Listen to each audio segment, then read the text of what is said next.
I want my husband to fall in love with my sister. Hi, as the title says, I want them to fall in love. I, 30F, met my husband, 34M, when we were kids. We used to live in the same street and our parents were very close. Me, my sister, him, and his sister never spent a minute without each other from when I was 4 until I was 11. We were still close after, but now my husband and his family have moved a few blocks away, and we were entering puberty, so he babysat me and his sister. But my sister is the same age as him, so they still hang out. Everyone at that time believed they were going to get married, but they never even got together. My sister did confess to having a crush on him when they were 12, but that's about it. Fast forward a few years, and me and him reconnect after he moved away. At this point, I was 20 and he was 24, just finished his studies abroad. We fell in love and hit it off. We married, had our son in January of 2020, and a baby girl in August of 2022.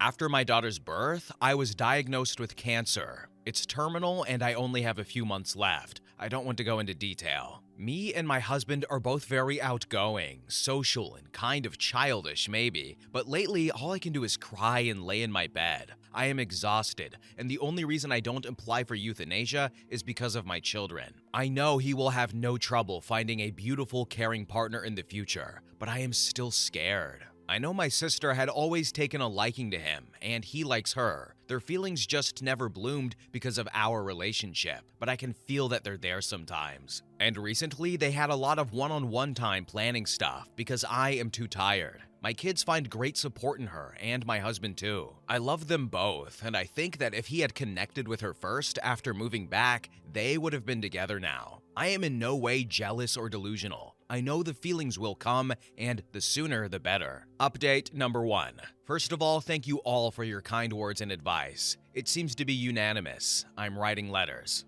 And for all of you saying I'm a troll or asking for more details, I've already told you all that I'm not comfortable with sharing those details. I know I'm in my final moments, and I do not feel the need to validate myself for some strangers. Also, if you think I'm lying, F you. I talked to my parents today. I told them how I think they will make a great couple and how I trust my parents to take care of all of them, to not exclude my husband when I pass away. They reassured me he will always be welcome, and they have thought the same in the past. My sister has even expressed feelings for my husband not too long ago, telling them she won't make a move, but it needed to be said. The result of our talk was a lot of crying and me promising to give them letters to hand out after my passing, a few months after, of course. I saw my sister shortly. She didn't understand why I cried, but we hugged for 15 minutes straight, and I told her I want my husband to be happy with whoever is good for him after my passing. Then we cried together and she brought me home. Now here are some relevant comments. User 1 said, "I'm sorry. People get all kinds of mixed up worrying about what they should do. You might want to make sure they know how you feel so they don't have to second guess themselves. Maybe tell them towards the end, but also in writing just in case. I worked with a man in the 80s whose brother had died, leaving behind a wife and young children. This man married his late brother's wife. At the time, I thought this was really out there, but I understand now. I want them to be able to love and be loved, and my kids to be in a happy home. If it doesn't happen, it doesn't. But I have a strong feeling that it's meant to be." I jokingly told my husband about it, and he went quiet but smiled. I'm soon going to talk to my parents and sister after. Then user 2 commented and said, "Maybe set up some kind of date or get together to re-spark a time they remember together. If that doesn't spark something, then let it go. But it's very sweet that you want to take care of your husband and make sure he's set before you pass. I also totally get the euthanasia thing. If I were in your shoes, I'd have the same mindset." I like the idea of a date a lot. It gives them maybe some alone time, but fun, no worries, and a nice dinner. I might just surprise them because they've done a lot for me and deserve some free time too, especially the hubby. Then user 3 commented,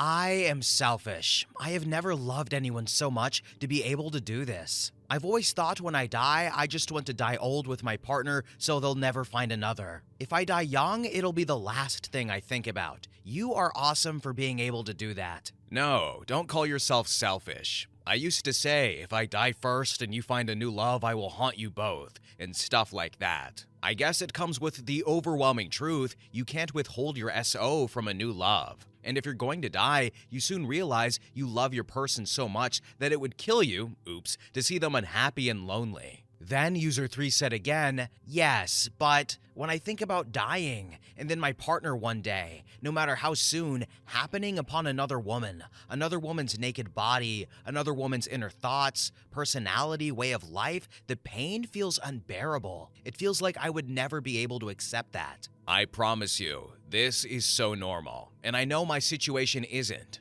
I've talked with my and the hospital's therapist, and both were kind of surprised, as is 80% of the commenters. Don't feel selfish for it. I used to want him all for myself too, and it would be normal that if you got into my situation, you wouldn't want your partner to just move on.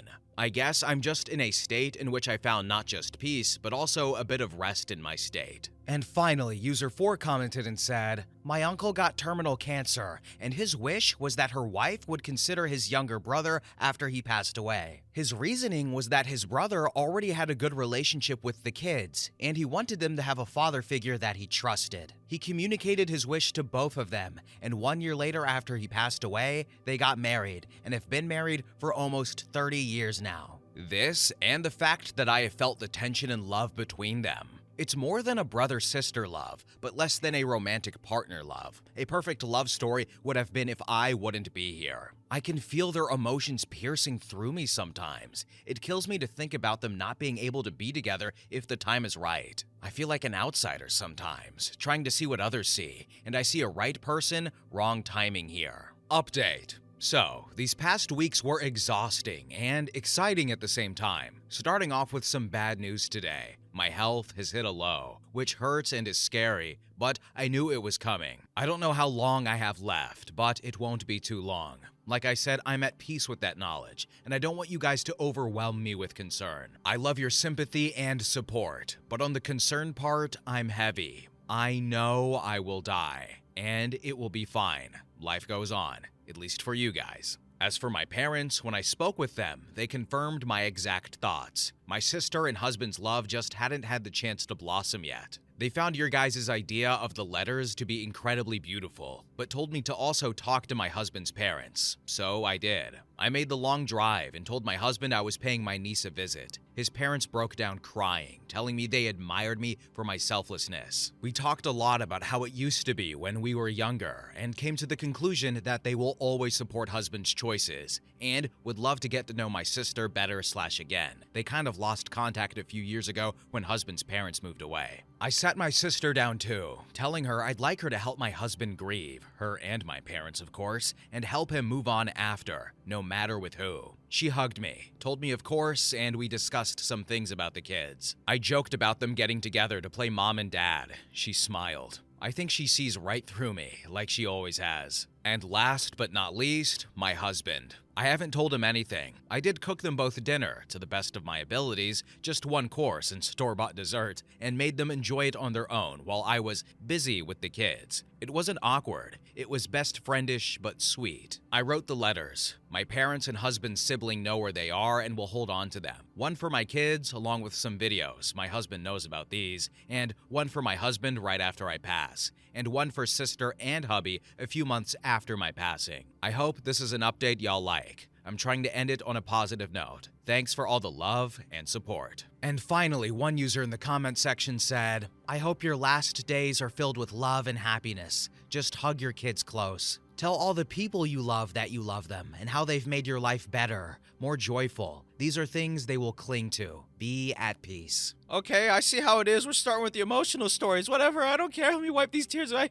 But anyway, this was a very beautiful story. I thought from the title it was inferring that drama or something really crazy was going to happen, but OP's intentions were altruistic, and she wanted her sister and brother to be happy together and knew that they've kind of always wanted to be together. It's just that life got in the way, and now she's trying not to get in the way, and hopefully they do get together as per her wishes, and it seems like they want to be together with each other also. They already know each other, so hopefully that happens. As for OP, she's happy, she's made her peace, she's saying her goodbyes, she's got her letters set up and all that, so she's handling this slightly unusual situation pretty well, all things considered, and hopefully everything works out for everybody, and hopefully, you know, she enjoys or enjoyed however much time she had or has left. But anyway, next story. Story number 2. My brother-in-law is the reason why my husband left me. I don't know what to do now. I, F38, met my brother-in-law, M38, at university. He asked me out in our first year and I refused. He called me the C word and that I am shallow. My best friend told me that it was harmless comments from a drunken guy who got rejected. I never thought myself shallow.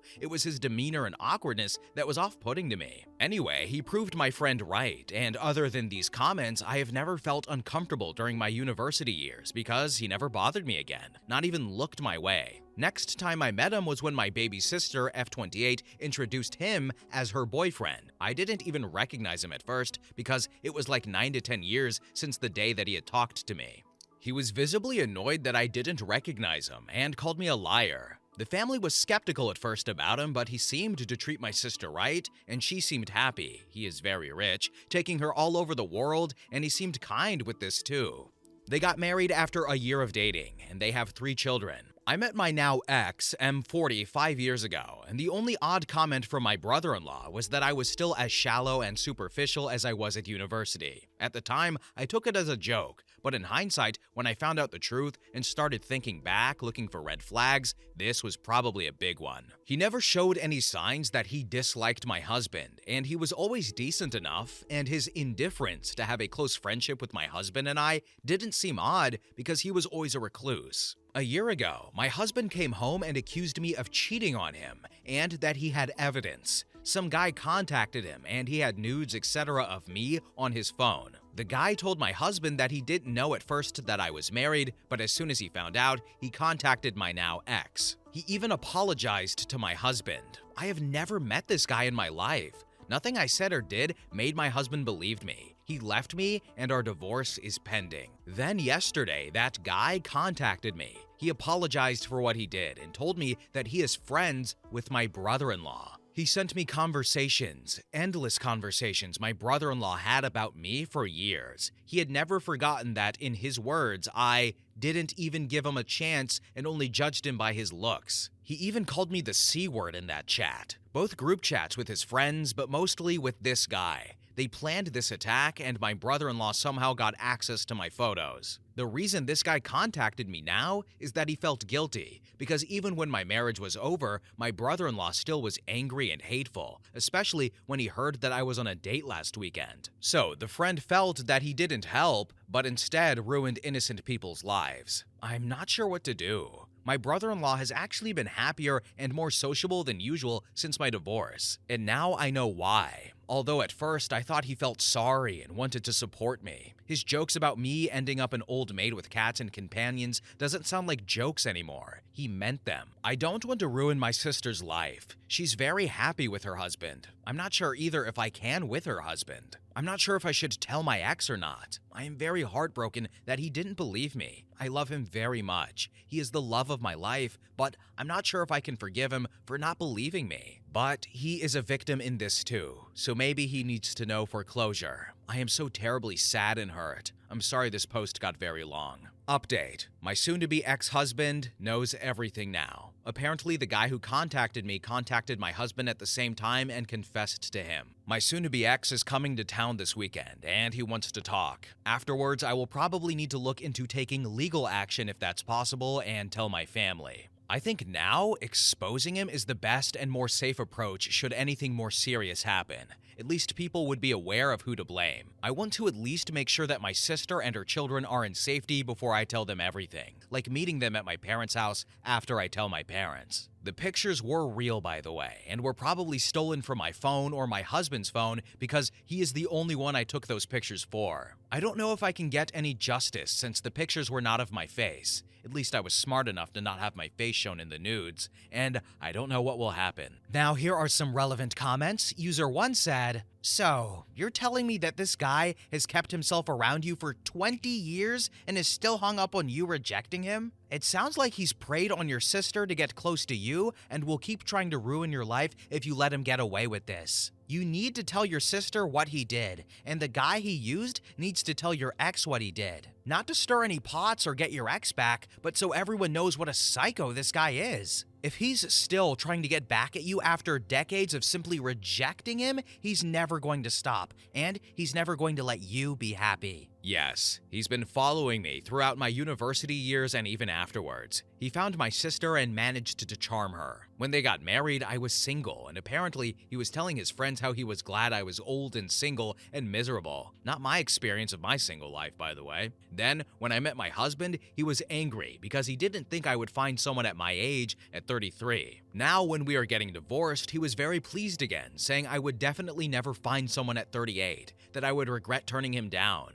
But I was on a date last weekend, so he spiraled down again and was angry and wrote horrible things about me. So his friend chose to come forward because he thought my divorce wasn't enough for this guy, in his words. Mini update. Trigger warning, self-harm. I really don't have much to add. My sister is very angry. She said that I have ruined her husband's reputation because my ex blasted him and his friend everywhere. Now, he is talking about wanting to end his life because I ruined it because of a joke he played. My parents have told her everything the day everything was exposed, and apparently she believed them, me, at first, but now she has turned on me, so she is refusing to listen. I wish I could have a moment with her first before all hell broke loose. Then, in the comments section, OP elaborated on her husband and said, he is looking for jobs here because he wants to move back. I got very anxious and asked if he is doing this because of me. We are not together and this wasn't the right time to pressure me, but he said he was doing it for himself and that he doesn't want anything from me but that. And he doesn't want to leave town for brother-in-law to think he has easy prey to harm. I also didn't ask about the person he is seeing. I felt it would be disrespectful to interrogate him since I have no right to do that.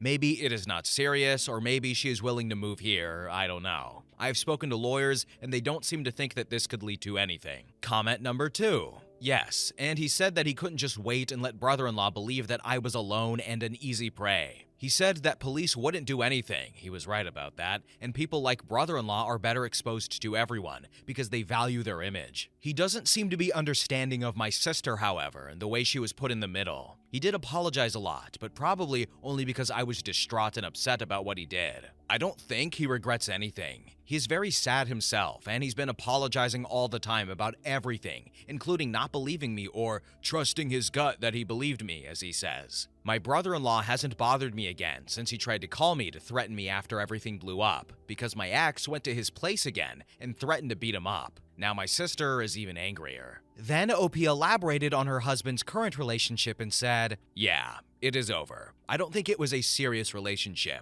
I just heard rumors that he had a girlfriend, but didn't know the details, so maybe I thought it was more serious than it was. Now he is moving back, and I haven't heard that someone is moving with him, so I don't know. We talk on the phone every day, but I don't want to pry. And then finally, OP gave an update to her brother-in-law and said, he has filed no contact orders against my ex-husband and myself. New update. I am sorry that I have been gone far too long, and I am overwhelmed by the support that you have given me here. Some of you are still asking about me. I don't know where to start. I've been in constant pain and stress about everything that happened, but my brother-in-law is now exposed to everyone about what he did to me. For those of you who think he is in love with me, he isn't. He very much hates my guts and has done so since the day I rejected him. Hate is also a driving force, not just love. Continuing, I was in constant fear that my brother-in-law will be hurting my sister because of me, and I am not certain if he will. But that was the only reason I have been apathetic. I wasn't sure what the right step was with people like him. He has hidden his hatred so well for so long. What more is he capable of? I didn't want my sister and her children to be the collateral damage. That's why I have been careful. I'm sorry to disappoint some of you that I haven't been the strong girl boss that you envisioned me to be. I have other priorities. My sister and I finally talked. I love her and her children very much. She seemed just very hurt and questioning her entire marriage. And who can blame her? I tried the baby steps approach. I wanted her to know I was there for her, and I was honest with her about my worries about her and her children with a man like him. It worked for a while, and I was being hopeful, but something changed, and it probably had to do with her husband giving her an ultimatum: divorce or cut your family off. She chose her marriage. It broke my parents and me, but I don't think we can do anything about it. It is her own choice, even if we believe it is coerced. But maybe there's this little chance that she knows him better than we do. There's the little hope that he is a better person towards his family. I am clinging on to that hope. She wrote us, telling us to forget she and her children existed, and that they will take legal action if we ever try to contact them. Brother-in-law deleted all his social media accounts, and his friends apparently all want nothing to do with him. I have heard he's planning on leaving the city because everyone knows what he did now, and he is having a hard time with it. He barely leaves the house, and he has been shamed, even at work. As for my ex-husband and I, we are moving on with the divorce. I don't blame him for believing the rumors, but at the same time, I wish he knew me better like I thought he did. That I would never do such a thing and cheat on him. I am so sorry that he moved back for me, and probably was hoping we could give it another chance, but I can't. He has apologized so many times, and said so many times that he never truly believed the rumors, but I have started to think that our marriage wasn't strong enough to overcome a rumor. It is nobody's fault, but I thought our love was stronger than it actually was. I think we both thought that. I have started dating a new guy a few weeks before all of this started, after over a year of me not being able to leave bed. He has seen all of this unfolding, and he's been very patient and supportive. I think I have a real shot at happiness now. At least he knows everything and is well prepared in case my brother-in-law isn't done with me yet. Thank you for reading all of this, and again, thank you for being there for me. Now, here are some relevant comments. User 1 said, "I'm sorry your sister is in a tough place. I hope she comes around because he is isolating her now. My only hope now is that she knows something that we don't about him, that he is better than we think. I am so sorry too, and I have nightmares all the time since she cut us off." Then user 2 commented and said, "OP, did your sister mention if the brother-in-law admitted to everything? Does your sister truly believe you?" My sister believes me. He has dropped the mask and wasn't pretending anymore. He can't contain his hate for me anymore, and he is basically still having a hard time getting over the fact that I didn't even give him a chance before saying no. How did I know he wasn't good enough for me, only judging him by his looks? My sister told me all of this. Then OP elaborated on if her ex-husband heard her out on what really happened and if he understood that her devices were hacked. No, he was in a state of shock and he was inconsolable. I gave him all my devices to check and demanded to meet the guy and to confront him, but it spread around very quickly, and I guess he succumbed to the pressure. He said that he wanted to believe me, and his gut told him that I was innocent, but it made it worse because then he started thinking that he wasn't thinking clearly because he loved me. And finally, user 3 commented and said, "This whole situation is so demented. Even if she wanted to work things out with him, how can she stomach that her husband is still so hung up on rejection from her sister years ago? I don't know how I would overcome such a thing. Not to mention how holding that grudge enough to actively ruin her life speaks volumes about him as toxic, hateful, vengeful, and being an abuser. He is not healthy." This was when she agreed to separate and was contemplating leaving him. I think she spoke to a lawyer even, and she changed her mind afterwards when he basically told her she wouldn't get a dime from him. Now he knows her weaknesses, and he made it clear if she didn't cut all contact with us, he will be the one leaving her. So she did. But for a while, there she was, seriously contemplating leaving, and that's when she was honest about everything she knew. So, for some of you frequent viewers, you may remember this story. This was actually an update to a story we've read before, and it didn't get better. Oh, how unfortunate. The husband didn't believe his wife, didn't hear her out, succumbed to the pressure, and, well, now that's his consequences. As for OP, she said, it's been a year where she couldn't get out of bed, and now she's dating somebody, so hopefully, romantically speaking, she finds a person for her. But now we have the problem with the sister, and she's, being held hostage emotionally, financially.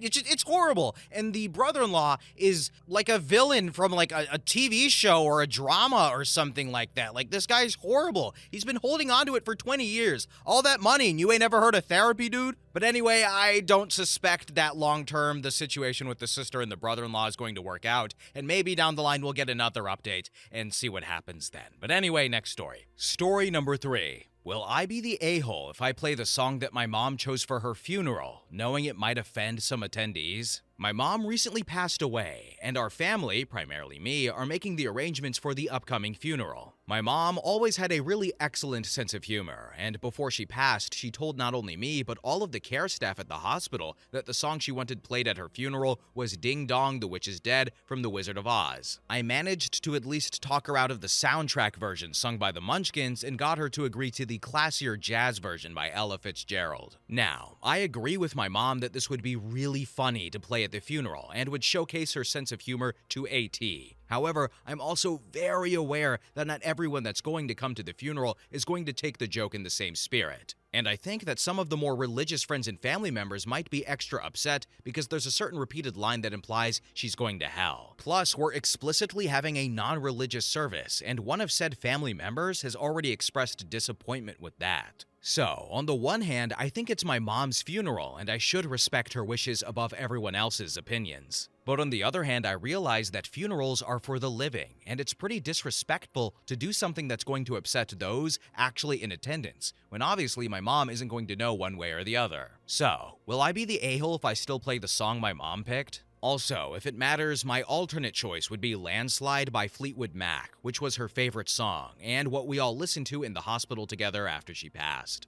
Then, in the comment section, one user said, maybe put it in the program and say it was her request? That is a really good idea. I haven't started drafting the program yet, so I did not think of that, but it would at least make it explicit that it's what my mom requested and not just me trying to be funny or whatever. Thanks. Update. 2 weeks later, we decided to wait a bit to hold the celebration of life in nicer weather and closer to what would have been my mom's birthday, but I decided I'm going to play the Ella Fitzgerald version. Update post. 2.5 months later. Hi everyone, I figured I'd come back and give you all an update on how things turned out with my mom's memorial service. I'm really grateful for everyone who convinced me that playing the song she chose was the right option. So yes, I decided to go ahead and play the Ella Fitzgerald version of Ding Dong, the Witch is Dead, after incorporating the story behind it into my eulogy, which a few people suggested as the best way to bridge the gap between a serious occasion and a silly song. We poured a toast for everyone first, and I told them we would raise a glass during the song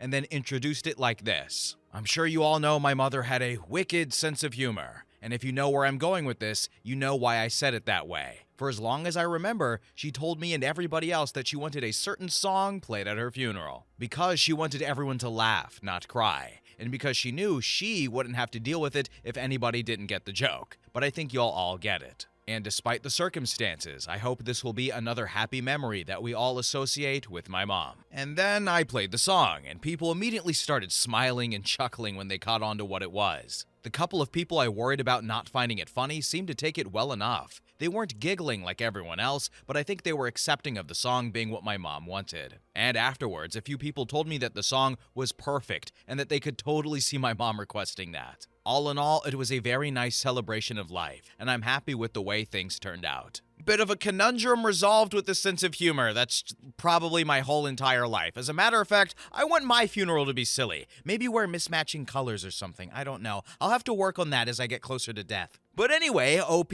honored his mother's wishes, he introduced the song in a appropriate way, and it seems like everybody was at least fine with it, if not enjoying the song. So, seems like everything worked out. And next story. Story number 4. Am I the a-hole for walking out of my birthday dinner after my sister and her boyfriend announced they were getting married? This was a couple of weeks ago, but I still think about it. I, 16F, had my sweet 16th a couple of weeks ago. Nothing too crazy in that, but my parents and my extended family all came over, and we went out to a nice restaurant that my parents had booked. A lot of my family, cousins and nieces and nephews were there, so it was a lot of people. After we ate dinner and it was time to blow out my candles, my mom insisted I open some of my presents so I don't have to carry them home. My aunties, uncles, and grandparents gave me my presents, and after opening their present and saying thank you in that, my older sister and her boyfriend gave me their present. Inside their box, they gave me a "Will you be my maid of honor" card on top of the present. I obviously looked confused at them, and I had a weird expression on my face. My mom came over to look in the box as well, and she loudly said, "You're getting engaged!" And my sister squealed with excitement and told us all about her proposal and how they're already wedding planning. She said it was the perfect time to announce their engagement, since all of my family was here. When my sister asked if I was going to say yes, I just nodded and excused myself to the bathroom. Now, I didn't go to the bathroom. I ended up walking out and went to a nearby park. A couple of hours passed by and my dad pulled over on the curb and told me to get in with him. I expected him to yell at me, but he ended up taking me out for ice cream, and we sat at the lake and just talked. When I got home, I saw my cake on the counter, and my mom got up and started yelling at me about how I wasted money, wasted my family's time. My sister and her boyfriend came out and told me how mean I am for doing that to them. My sister ended up saying that my birthday wasn't as important as her wedding, and my mother agreed. My dad told my sister and her boyfriend to get out and ended up talking to my mom about how they could have checked with me beforehand instead of announcing it. So, am I the a-hole? Now here are some relevant comments. User 1 said, out of being nosy, did they get you an actual birthday gift, or was your presence in their wedding the gift they gave you? You are not the a-hole for being hurt, and your mom saying a wedding is more important than their child's birthday is mean. She basically gave me just a crappy box with the maid of honor card and little accessories she wanted us to wear on her wedding day. Kind of like stuff you'd put to give to your bridesmaids as well, if that makes sense. Then user 2 commented and said, completely unrelated, but I am curious about your mom insisting you open the presents so you don't have to carry them home.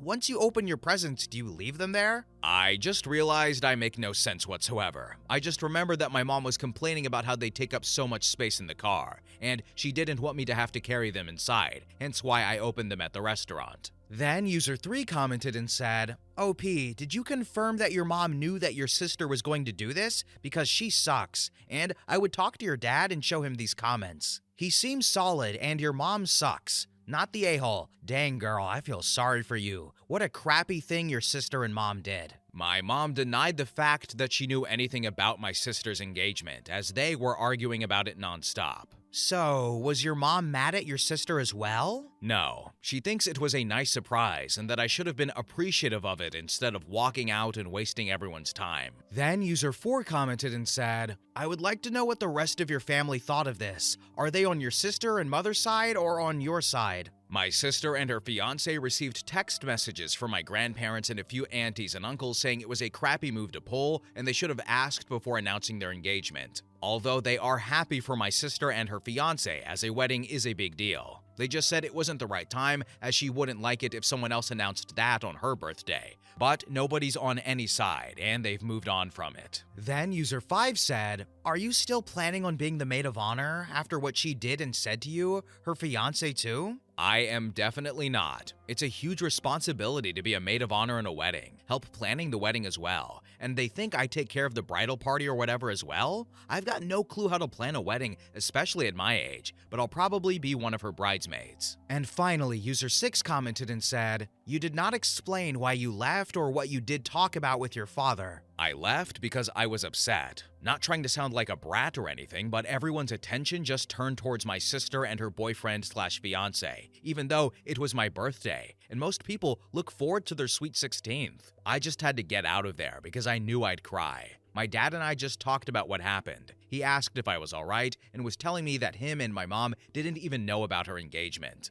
Update. I am grateful for all the comments and your opinions, and I showed my dad all of the comments and what people wrote. He says you all are hilarious and appreciates all of you. He was laughing at all the stuff I should do at the wedding. My dad and I sat my mom and sister down just so I could explain to her that I won't be her maid of honor, as it is a big responsibility, and that it should be in the hands of an adult instead of a 16-year-old. Although she tried to convince me further, I still said no. She starts growling at me, saying I was ruining her wedding and that her and her fiancé went out of their way to buy me a gift, which was her proposal box to me. Unfortunately, my mom and sister started telling me how cruel it was to ruin a wedding and that it's not about me, it's about the bride. My dad ended up arguing with my mom about how it isn't cruel, and no 16-year-old should have to plan and organize a wedding, as that is what maid of honors do, and it would be too stressful, and should go to an adult instead. My mom started arguing with him about how it's not my day, as I already had mine, and I should go forward with my sister's plan as it's about her and not me. My dad then brought up the birthday and argued with my sister and mom that she ruined my birthday, and if she didn't try to make it all about herself, we wouldn't be arguing. I don't want to go into too much details of what went down, but basically, my sister started crying and my mom called me a brat and a disgrace and how I've officially ruined my sister's wedding. I'm now staying at my grandparents' house until things cool down at home. I don't think they will, to be honest, since my mom tells me any chance she gets that I am a brat and a horrible sister for not helping my big sister out for her special day. My dad is with my mom trying to sort her out, and my other grandparents, my mom's parents,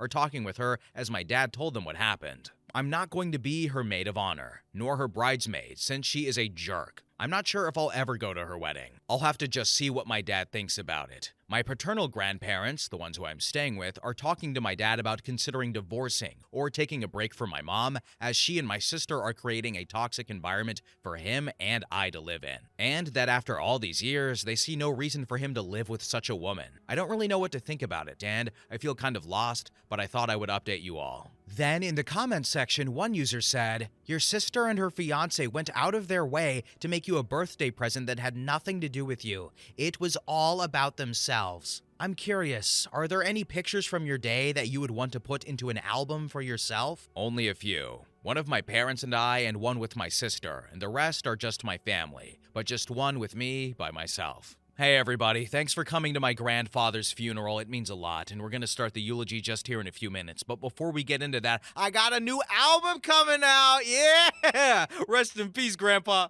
But what is the sister and mother thinking? Ugh, hey, it's your birthday, but anyway, now this is about your sister, and you're a brat, and this is more important anyway. That is your daughter. That is your sister. Can you wait a little bit? No, I don't think you can. And unfortunately now, it seems like things are going towards divorce. And having read so many of these stories, I felt like it was coming. I could feel it in my kidney. I could feel it in my spleen, okay? Also, I'm just a child of divorce. But when the mom said that the thing about the sister is more important on her daughter's birthday, and the dad was like, "Hold up, girl, we need to talk about that," I was like, oh boy. No mother should say that. Weddings are important, but you know what else is important? Good timing. And the freaking mom and sister don't have that. But anyway, next story. Story number 5. Wife asked for an open marriage. I asked for divorce. I'm wondering if I have jumped the gun or have been reasonable here. We have been married for 12 years now. Things have always been great without any particular up or down. My wife has always been a kind, sweet woman, and up until this, I thought the world of her. And then she went and broached the talk about open marriage. What if we consider opening up the marriage? Because all her friends did it, and it's 2024. I did not get angry or anything like that. I just listened and offered my counters. I asked her if her friends are influencing her into this. She said no. I asked if she had already had someone in mind. She said no. I asked her to give me some time to think about it, and she agreed, stating we don't have to do it if I'm not up for it. Now, I know I shouldn't have done it, but in the days after, I checked her phone and laptop, and there was nothing suspicious or something that suggested that she was cheating already. Last week, I told her I thought about it, and my opinion is she can date anyone she wants, because I want a divorce. So, cue the sobbing, the begging, and all. If I knew, I wouldn't have even asked. She refuses to move out, and so do I. So I sleep in the guest room. She's taken sick from work, and every time I am home, she keeps begging to talk and go back to the bedroom with her. I believe her friends actually tried to influence her, and she didn't do anything at all. But this unraveled my perception of her. Was I too fast to mention divorce? Now here are some relevant comments. User 1 said, "I don't know if you are too fast, but honestly, you almost never see a relationship start monogamous, open up, and succeed. And there's a reason for that. If my wife suggested opening my marriage, that's where I would go too. That tells me I'm not enough, and I'm not going to waste my life struggling to be enough for the person who married me. Therefore telling me that who I am is what she wanted to spend her life with." That is exactly what I feel. Then user 2 commented and said, "She may not have done anything yet, but she had someone in mind. I don't think you were too fast, as your actions made your position on cheating and the consequences of cheating crystal clear. I would ask her about who she had in mind and where this came from. What she would have done if you said yes. What would she have done if you had a date the very next day? Why was she willing to risk her marriage, and for who?" These are all good points. To be honest, I don't think that fantasizing about someone else is that end marriage kind of crime. But if she made some serious plans, it's another thing. Then OP elaborated on if he still trusts his wife after the conversations and said, "What more is there to talk about? Trust is gone on both sides. We are done." Update. I wasn't jumping the gun.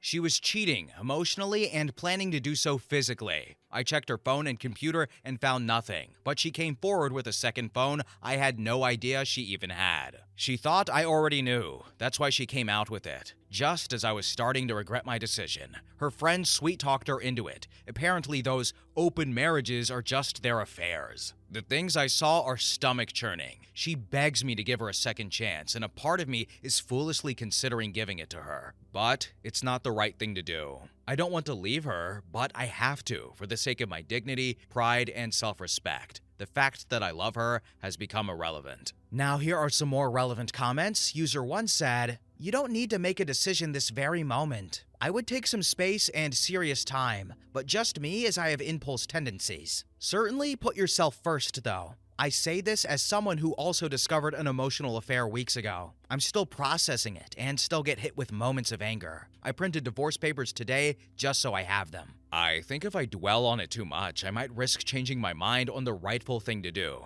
divorce. I am gutted and I don't want to lose her, but I am relieved that my instinct was correct. Then user 2 said, infidelity can be overcome if there is true remorse, but you gotta go with your gut here. I think she is genuinely remorseful, but why would she want to stay together after this? It's not right. Then OP elaborated on if the families have found out about his wife's request for open marriage. I'll do that only out of mercy, because if my family finds out, she'll be finished in our town. The rest is BS though. I never cheated, never thought about it, never strayed, and even if I admit I do still love her, I won't stay in a marriage that has become a farce. We don't live in the Middle East, but Europe. But my family is still important, and at this point it matters more than marriage. And finally, user 3 said, I don't blame you, OP. If you stayed, she would have to drop all her friends. Is she willing to do that? She already said she will drop them, and I think she will. But again, for me, she can do anything she wants away from me. Story number 6. I, 30F, cheated on my husband, 27M, and now I suspect he's seeing another woman. I know I did something awful and disgusting, and when I couldn't take the guilt anymore, I cut off my affair partner and confessed everything to my husband. He got more upset and depressed than angry, and I begged for him not to divorce me. I proposed counseling, therapy, even allowing him to sleep with other women, but he wasn't interested. He said he wanted to try to work us out, and I jumped into being the best wife a man can ask for. I cook his favorite dishes, leave him loving notes, and bought new lingerie to entice him. His reactions are lukewarm at best. He smiles and thanks me, but not once has he said he loves me since I have confessed. He barely initiates anything, and I basically have to push myself onto him, not that he complains. Sometimes we talk about this, but I think I still lost the man I love. His behavior with me feels very artificial, and nothing changes his facade. I can be playful, I can be sad, I can get angry, and I can get seductive. His reaction is always this stupid smile and polite words. He was so emotional and sincere before all of this happened. I want him to let out his true emotions with me, even if he hates me. I still love him so much. What can I do to fix this? Now here are some relevant comments. User 1 said, OP, is this a troll post? If not, please share some details. How long have you been together? And how long was the affair? Who is the other man? Coworker? We have been married for 5 years. My affair lasted for a couple of months, and it was with a client.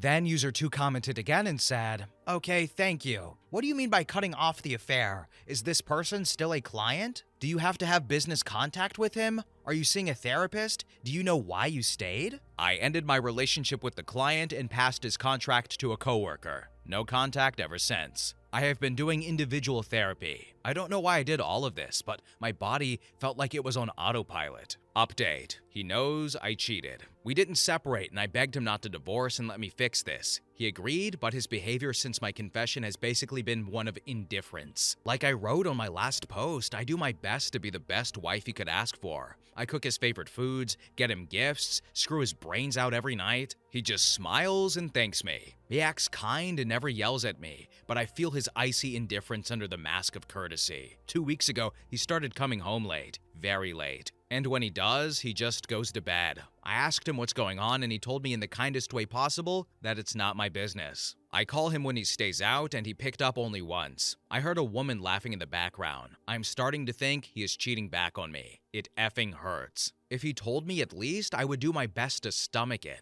I deserve this after all, but he won't tell me. He just shuts me out. A common friend told me she spotted him in a car with a woman she didn't recognize, and this felt like a stab in the heart. My friend said she couldn't describe the woman because she wore big sunglasses, but she recognized my husband because of his particular taste in neckties. They were talking, but my friend said that from their position, it looked like they were holding their hands or one of them was touching the other's lap. I don't know what to do. If he is having an affair, I deserve it, but I need to know. The uncertainty is killing me. Should I confront him? Should I try to find out more? Update. He left me. I did like you guys said and begged him to talk to me. He didn't want to, but I cried and yelled so much I puked all over. He got softer with me. He helped me clean up and we talked. I asked him if he was cheating on me, and he said he was talking with someone, but didn't do anything with her. I asked if she was the woman my friend saw him with. He thought on it a little but said no. It was another woman whom he met a month ago in his office. I asked him how could he, and he said I gave him permission, and he didn't do anything besides unloading his problems and our situation with her. But he played it like he was having a full affair, so I could feel what he felt,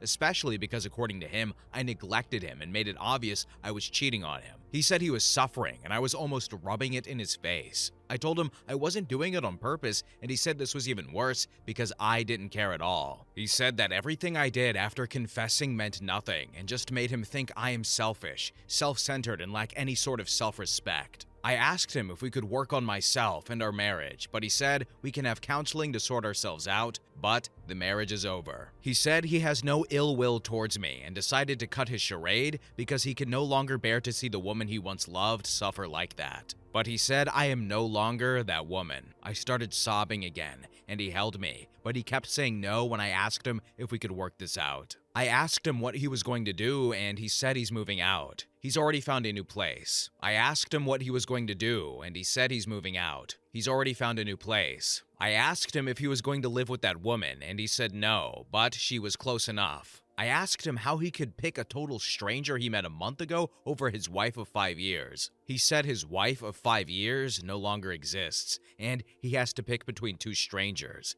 and that woman made a much better impression on him. I told him he was a fool, and he could not know this woman, and she will probably use and dump him. He got harsh and said she's better than me for sure. He said that he won't go to our families and say our marriage ended because I cheated, but because we grew apart, and that he will leave the house to me as long as I make the divorce go smooth. But if I try to take him to the cleaners, drag it out, or cause any problem, he will tell everyone what I did and destroy me in my reputation. This happened yesterday, and he has already packed up almost everything. I can't stop crying, and I can't believe this is happening. This is horrible and unfair. Edit. You guys are right saying that I suck. But he has fault too. He never really wanted to fix this. He used me for months and then discarded me. And yet, I want him back, and I want to forgive and forget all the hurt that we have done to each other. As for his girl, I don't think she'll be good for him. New update. I got served divorce papers today. This feels like a nightmare. I keep telling myself it's not real and that I'm going to wake up. My husband moved out 2 weeks ago, ostensibly to live with another woman. But I kept eyes and ears on him, had some friends tell me his going-ons, and seemingly, there was no other woman at all. I thought and I hoped he was just collecting his thoughts and that he would come back to me. But today he did it. He had me served. I don't want to believe he is done with us. I love him so much, and I miss him every day. Okay, so I don't know about you guys, but I'm not really sympathetic here, okay? I'm just saying, it's not like she cheated once, which is already a bad thing. She cheated for months and then was on autopilot for that whole time, apparently. So I don't know. I don't want to say it's messy, but I'm just like, lady, you cheated on him, right? You can't be surprised at this retaliatory behavior. You can't be surprised that he's leaving you, right? Like, I get wanting to try and fix things. That's feasible. And maybe she can say that she felt like she was used, but she betrayed the guy. So, it's just emotions. Emotions are a thing. But anyway, what do you guys think? Next story. Story number 7. Am I the a-hole for getting a guy fired for confronting me in the lobby where my dad works? This happened last Thursday, by the way. My dad is one of the executives at a media tech company. Before COVID, I, 16M, was always there after school. It's a pretty big building. Some of the offices there are closed because people are working from home, so it's not so many people hanging in the lobby like before. My mom dropped me off there because my dad was in a meeting and we were gonna go eat lunch after. I'm there waiting in the lobby with my backpack, and this guy from across keeps looking at me. He's there with some other people. The lobby is big, so there's always others that are there on lunch break. Then he comes to me, trying to be friendly at first, and then asks if I work in the building. It's obvious I don't work there, so I don't know why he asked me. Everyone else is in suits with their security pass sticking out. I told him I'm waiting for someone. He says only employees are allowed in the lobby because of COVID. It's obviously BS. They haven't made any rules like that.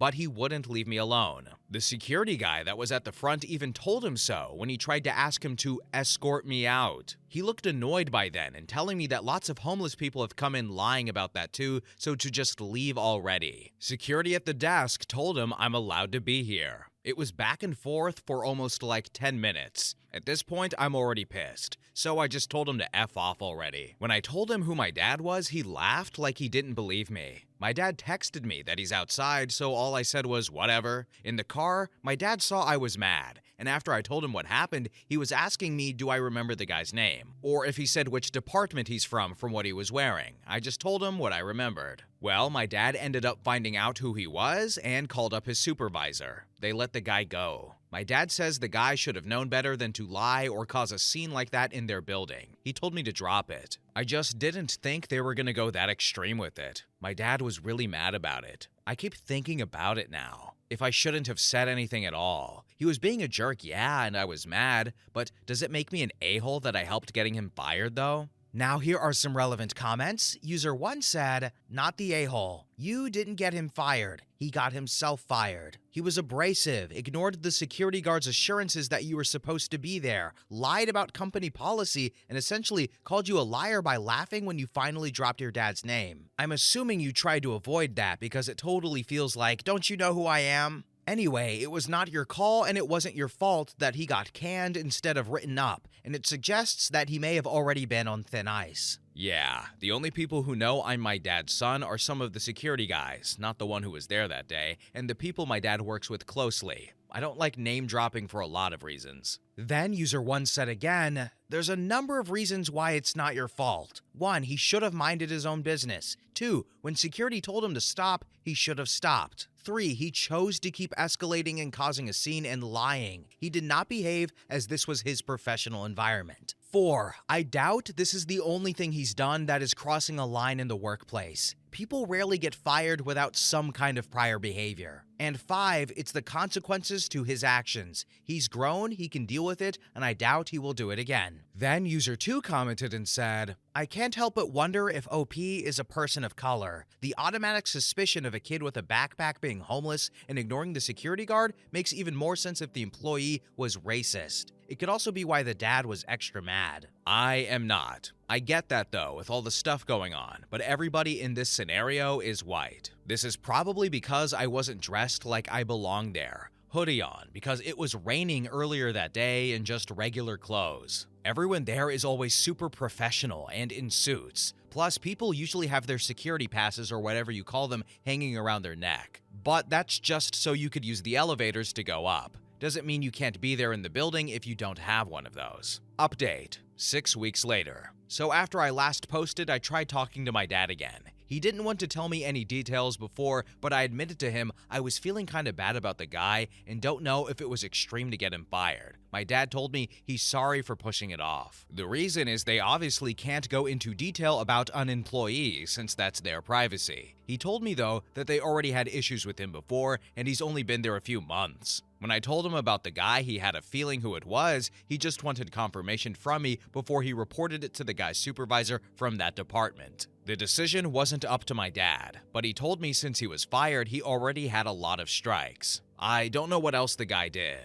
All I know was my dad was telling me it's not the first time this has happened. Last time I was hanging out at the lobby a couple of weeks ago, waiting for my dad to finish for the day, the head security guy, not the one who was there the actual day, talked to me because we've known each other for years now. He told me he heard about what went down and he's sorry that he wasn't there to say something, but he's glad they got him out because his words, he was effing crazy. At least now I know it wasn't because of me saying something and who my dad is in the company that got him fired, when it looks like he was making other problems already too. I'm glad one of the comments pushed to talk to my dad about it, so now I don't feel so bad about what happened. He was open about it, so that doesn't make me feel guilty anymore. And I don't. Thanks for all the support in the comments and pointing out that it probably wasn't the first time this guy has caused problems. You guys turned out to be right. Now here are some relevant comments. User 1 said, I'm happy that you went and talked to your dad and everything worked out. I love some good old communication. Your dad is right by saying that man is crazy. Yeah,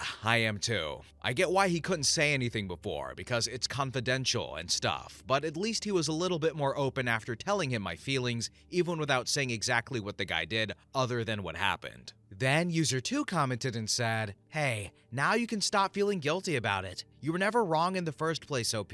That guy was rude to you and was way too nosy, and it wasn't even his business. Go forth and conquer." Yeah, it was so crazy. I never had something like that happen to me before. Then lying that only employees are allowed in the lobby? So much BS. Well, like that one commenter said, some good old-fashioned communication saved the day because, words solve things. And I don't really have much else to say about the story. The guy was being a jerk, and OP felt a little guilty about him losing his job. Then he was given some more information that he was able to be provided. And then him and his conscience were like, oh, wait, this guy sucks. Anyway, I'm free. I can be happy again. Anyway, next story. Story number 8. Am I the a-hole for rejecting my boyfriend's proposal, even though I've been dropping hints that I want to be married? I am 26F. My boyfriend is 30M, and we have been dating for 3 years. We don't live together because we both want to get married first, because our parents wouldn't agree to cohabitating before marriage. I've been fairly obvious about wanting to get married, and my boyfriend has picked up on it. Last week, we went to my great-aunt's funeral. Although I didn't know her very well, I was still upset, and it was really hard to see how much it hurt my mother. So, after the funeral, we went to a hall that we rented to cater to the other mourners, and to remember her. My boyfriend saw this as a chance to propose. This left me mortified, and everyone was staring at us for using this to make it about ourselves. I said no, and he got angry and walked off, saying that I'm the one who wants to get married, so I shouldn't care where he proposes. He also said that if I truly loved him, I would say yes. He's ignoring me right now and won't give me a chance to explain. In any other scenario, I would say yes, but I didn't think it was the right place or time. I'm wondering if I'm the a-hole because I rejected him even though I want to get married. When I asked my coworker, she agreed that what I did was wrong, but I want some more opinions from other people who don't know me. So, am I the a-hole? Edit. I'm seeing a lot of comments talking about how we let our parents dictate our lives, so I just want to clarify that we both live on our own and have spent long periods of time at each other's apartments. The only reason we don't live together is out of respect to our parents. I have a roommate and he doesn't, so I spend most of my time at his place. We just don't officially live together. Also, thank you all for your responses. We're both speaking to each other about everything, and we both agree that we should have communicated more about our future together. The situation is progressing, however, I'm reevaluating our relationship and things that have happened recently and in the past. He is adamant about being in the right because he believes that he was trying to cheer everyone up by giving us something to celebrate instead of mourn. I didn't realize how emotionally immature he really is. Now here are some relevant comments. User 1 said, "I'm going to say not the a-hole. A funeral is no place to propose." Then user 2 commented and said, "Not the a-hole. The only explanation I can think of is that he doesn't want to get married, but also wants you to be the reason. So he proposed in the absolute worst possible way so that you said no, then he can hold that over for you for the rest of the relationship whenever you imply you should get married. I proposed and you said no, I'm not going to ask again. Or something like that." And finally, user 3 said, "His stating that you're the one that wants to get married is interesting. So he doesn't want to get married? Since he doesn't want to get married, why is he pouting and telling you to say yes? He doesn't want to get married. Proposed at a funeral, which pretty much guarantees a no to the proposal, so he should be happy you said no." Update. A lot has happened since my first post. Firstly, me and my boyfriend have since broken up. This was for multiple reasons, the biggest one being that he cheated on me. My former boyfriend and I had not been living together, but I did spend most of my time staying at his place as I had a roommate and he never had one. However, when I went to visit him, his friend told me that he had been cheating on me and had gotten another girl pregnant. This crushed me because we had been dating for nearly 4 years. This led to us breaking up. When I questioned him about why he had cheated on me, he told me he wasn't the type to commit to anyone, despite initially pursuing me with the promise that we would be in a committed relationship. This was hard for me to understand, as we had been speaking about marriage in the future. When we used to talk about marriage, he would always say that he would never be happy in a marriage where he got proposed to, as it would be an insult to his masculinity. Looking back on this, I should have realized that he had many noticeable toxic traits. He proposed to me at my aunt's funeral, which is something I will never understand. When I asked him why he did that, he initially claimed it was to make everyone happy, But when I pushed him for more information, he told me it was to show his lover that I was a bad person. This is because he was cheating on me with my aunt's friend's daughter, who was at the funeral. So he proposed to me to show that our relationship is over to that girl in order to justify why he was cheating, even though he knew that I was grieving. Since we broke up about 3 weeks after the funeral, his friend who exposed the affair to me told me that because she was pregnant, he had to find a way to make her not leave him, and he chose the funeral to make a public display for her. I haven't seen him since the breakup, and his friend moved all of my stuff out of the apartment for me so I don't have to see him. His family are very strict, and because he is having a kid out of wedlock, they refuse to help him, so he has been contacting me for help. I have not responded, nor do I intend to respond, because I will not lower my self-worth to help someone who never truly cared about me. Since our breakup, my life has improved, as I can now do the things that he never wanted me to do, and I've now realized how lucky I am that we never married. Gosh, nothing turns me on more than self-reflection. Don't you just love it? But good for OP. She, took this situation, said, stop, wait, I need to reevaluate, look back on things, and then she realized, oh boy, this is not the relationship that I thought I was in. This is not the person I thought I was with. And then he was cheating. Oh boy, what a surprise. But he added his own little flavor on the cheating by proposing in the stupidest way possible as a show that the relationship was over at the funeral. So at least he wasn't stupid to actually want to propose at a funeral, but only just to make a show of it. What a great guy. What a genius, actually, if only his plan worked. Not really, but anyway, he cheated, he got a girl pregnant, he strung OP along, he proposed at a funeral for someone else that he didn't even really know, and now he gets to pay for the consequences of his actions. And forget him, just shoo him along. All right, bye, get him out of here. But as for OP, she's in a better place now and she can do whatever she wants because she ain't got that leech no more. Anyway, guys, we're at the end of the video. My throat hurts because these videos are so long now. But anyway, thank you all so much for watching. It means a lot. And also, one more thing. Be nice to the new narrator. But thank you all so much for watching. Have a good day. Bye-bye.